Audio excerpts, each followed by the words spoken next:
राधे राधे। आप सभी का स्वागत है आपके अपने चैनल अध्यात्म दर्शन में। आज इस वीडियो में आपको वैशाख मास के महात्म्य के बारे में बताएंगे। हिंदू नववर्ष का दूसरा महीना वैशाख मास जल्दी ही शुरू होने वाला है। हिंदू धर्म में इस मास का विशेष महत्व है। इस विशेष मास में स्नान, दान और पूजा पाठ का विशेष महत्व है। तो इस वीडियो में जानते हैं कब से शुरू हो रहा है वैशाख मास, तिथि और समय। जल्द ही नव संवत्सर के पहले मास यानी चैत मास का समापन होने जा रहा है। बता दें कि चैत शुक्ल पक्ष की पूर्णिमा तिथि के बाद वैशाख मास का शुभारंभ हो जाता है। हिंदू धर्म में इस महीने का विशेष महत्व है और इस मास में भगवान विष्णु की उपासना करने से साधक को विशेष लाभ मिलता है। हिंदू पंचांग के अनुसार वैशाख मास में भगवान विष्णु की उपासना करने से साधक को विशेष लाभ मिलता है। हिंदू पंचांग के अनुसार वैशाख मास में अक्षय तृतीया, परशुराम जयंती और सीता नवमी इत्यादि जैसे प्रमुख व्रत एवं त्यौहार मनाए जाते हैं। तो ये वीडियो में जानते हैं कब से शुरू हो रहा है वैशाख मास और इसका महत्व है। पंचांग के अनुसार चैत्र शुक्ल की पूर्णिमा तिथि का समापन 6 अप्रैल को सुबह 10:04 पर हो रहा है और वैशाख कृष्ण पक्ष की प्रतिपदा तिथि इसी समय शुरू हो जाएगी। लेकिन उदया तिथि के अनुसार वैशाख मास का शुभारंभ 7 अप्रैल 2023 शुक्रवार के दिन होगा और इसका समापन 5 मई को हो जाएगा। अब आइए वैशाख मास के पूजा महत्व को जानते हैं। धार्मिक मान्यताओं के अनुसार वैशाख मास भगवान विष्णु की उपासना के लिए समर्पित है। इस मास में स्नान, दान, जाप और तप करने से साधकों को सुख समृद्धि का आशीर्वाद प्राप्त होता है और कई प्रकार के कष्टों से मुक्ति मिल जाती है।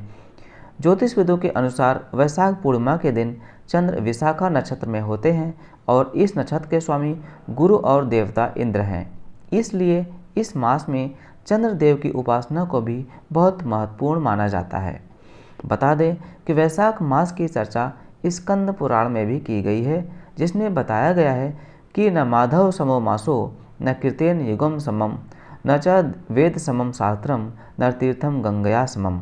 अर्थात वैशाख मास के समान कोई मास नहीं है, सतयुग के समान अन्य कोई युग नहीं है और वेदों के समान अन्य कोई शास्त्र नहीं है और गंगा के समान कोई तीर्थ मौजूद नहीं है। अब आइए वैशाख मास की पौराणिक कथा को संक्षेप में जान लेते हैं। नारद जी ने एक बार राजा अम्बरीश से कहा कि वैशाख मास को ब्रह्मा जी ने सब मासों में उत्तम सिद्ध किया है। यह माता की भांति सब जीवों को सदा अभीष्ट वस्तु प्रदान करता है। धर्म, यज्ञ, क्रिया और तपस्या का सार है। वैशाख मास संपूर्ण देवताओं द्वारा पूजित है। जैसे विद्याओं में वेद विद्या, मंत्रों में प्रणव, वृक्षों में कल्पवृक्ष, धेनुओं में कामधेनु, देवताओं में विष्णु, वर्णों में ब्राह्मण, प्रिय वस्तुओं में प्राण, नदियों में गंगा, तेजों में सूर्य, अस्त्र शस्त्रों में चक्र, धातुओं में स्वर्ण, वैष्णवों में शिव तथा रत्नों में कौस्तुभ मणि। कौस्तुभ मणि को भगवान विष्णु धारण करते हैं। माना जाता है कि यह मणि देवताओं और असुरों द्वारा किए गए समुद्र मंथन के समय प्राप्त 14 मूल्यवान वस्तुओं में से एक है। यह बहुत ही कांतिमय है और जहाँ भी यह मणि होती है वहाँ किसी भी प्रकार की दैवीय आपदा नहीं होती। उसी प्रकार धर्म के साधन भूत में वैशाख मास उत्तम माना जाता है। वैशाख मास में इन 8 बातों का त्याग करना चाहिए। तलाभ्यग्यम दिवास्वपम तथा वै काशी भोजनम खड्वागनिद्रा गृहे स्नानम निशि से च भक्षणम वैशाखे वर्जेदष्टौ विभक्तुम नक्त भोजनम। वैशाख में व्रत का पालन करने वाला जो जातक पदम पत्ते, पलाश के पत्ते पर भोजन करता है वह सब पापों से मुक्त हो जाता है। जो भी विष्णु भक्त वैशाख मास में नदी, तालाब में स्नान करता है वह 3 जन्मों के पापों से मुक्त हो जाता है। सूर्योदय के समय किसी समुद्रगामिनी नदी में वैशाख स्नान करता है वह 7 जन्मों के पापों से तत्काल मुक्त हो जाता है। सूर्यदेव के मेष राशि में आने पर भगवान विष्णु का वरदान प्राप्त करने के उद्देश्य से वैशाख मास स्नान का व्रत लेना चाहिए। स्नान के उपरांत भगवान विष्णु की पूजा करनी चाहिए। स्कंद पुराण के अनुसार वैशाख मास के देवता भगवान मधुसूदन है। वैशाख मास में मधुसूदन जी से इस प्रकार की स्तुति करनी चाहिए। मधुसूदन देवेश वैशाखे मेषगे रवौ प्रातः स्नानं करिष्यामि निर्विघ्नं कुरु माधव। भावार्थ है, हे मधुसूदन, हे देवेश्वर माधव, मैं सूर्य के मेष राशि में स्थित होने पर वैशाख मास में प्रातः स्नान करूंगा, आप इसे निर्विघ्न पूर्ण कीजिए। इसके बाद निम्न मंत्र से सूर्य को अर्घ्य देना चाहिए। वैशाखे मेषगे भानौ प्रातः स्नान परायण अर्घ्यम तेहम प्रदस्यामि गिराण मधुसूदन। वैशाख मास में मनुष्य संकल्प आदि कार्य में यदि पुष्प रेणु तक का परित्याग करके गोदान करता है तो उसे अपार सुख की प्राप्ति होती है। इस पूरे वैशाख मास में व्रत रखकर गोदान करने वाला इस भीम व्रत के प्रभाव से श्री हरि स्वरूप हो जाता है। यह मास अति उत्तम व पवित्र है। इस मास में भक्त काम मोक्ष चारों पुरुषार्थों को भी प्राप्त कर लेता है। अतः सभी को वैशाख मास के सदाचार नियमों और धर्मों का पालन करना चाहिए।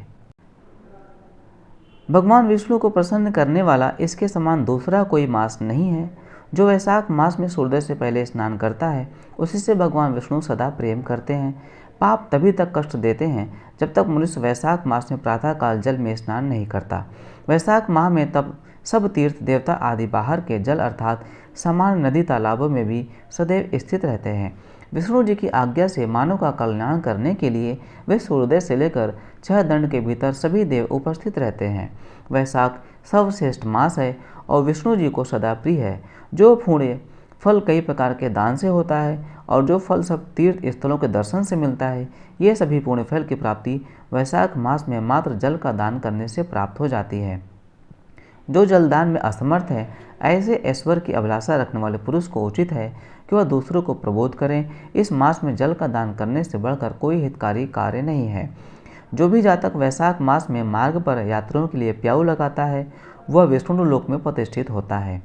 प्रपादान अर्थात पौसला या प्याऊ के द्वारा जल दान करता है वह देवताओं, पितरों तथा ऋषियों को अत्यंत प्रिय होता है। जो भी जातक इस वैशाख मास में प्याऊ लगाकर राहगीरों की प्यास बुझाता है उस पर ब्रह्मा, विष्णु, शिव आदि देवतागण प्रसन्न होते हैं। वैशाख मास में जल की इच्छा रखने वाले को जल, गरीबों या राहगीरों को छाता और पंखे की इच्छा रखने वाले को पंखा देना और जो पीड़ित महात्माओं को प्रेम से शीतल जल प्रदान करता है उसे उतनी ही मात्र से 10,000 राजसूय यज्ञों का फल प्राप्त होता है।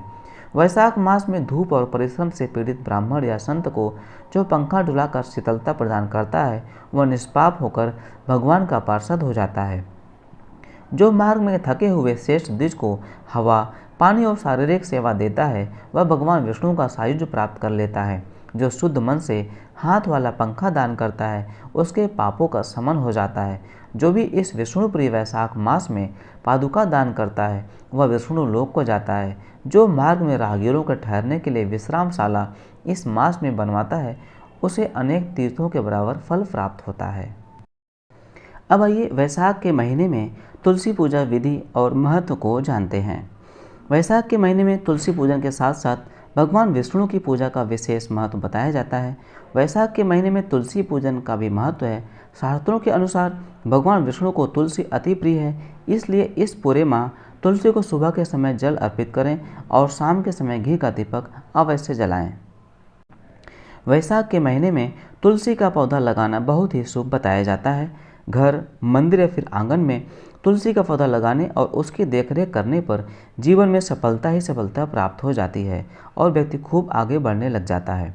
वैशाख माह के पूरे माह भगवान विष्णु की पूजा करना काफ़ी फलदायी साबित होता है। इस पूरे माह विधि विधान से भगवान विष्णु की पूजा करें। इसके साथ ही भोग में तुलसी दल जरूर चढ़ाएं। इस माह में पीपल की पूजा का भी विशेष महत्व बताया गया है। ऐसा माना जाता है कि पीपल के पेड़ में सभी देवताओं और पितरों का वास होता है, इसलिए इनकी कृपा पाने के लिए पीपल की पूजा भी जरूरी है। सुबह पीपल के पेड़ में जल चढ़ाएं और शाम के समय सरसों के तेल का दीपक जलाने से हर मनोकामना पूर्ण होती है। वैशाख माह में सूर्यदेव की पूजा का भी विशेष महत्व बताया गया है। वैशाख माह में सूर्यदेव को तांबे के लोटे में जल लेकर ओम सूर्याय नमः के मंत्र उच्चारण के साथ जल अर्पित करने से लाभ होता है। वैशाख माह में स्नान के साथ साथ दान जरूर करना चाहिए। इस माह दान करने से भगवान विष्णु के साथ साथ माँ लक्ष्मी की कृपा हमेशा आपके ऊपर बनी रहती है, जिससे घर में कभी भी धन की कमी नहीं होगी। यदि आपको वीडियो में दी गई जानकारी अच्छी लगी हो तो वीडियो पर ओम नमो नारायण कमेंट करके ज़रूर बताएं।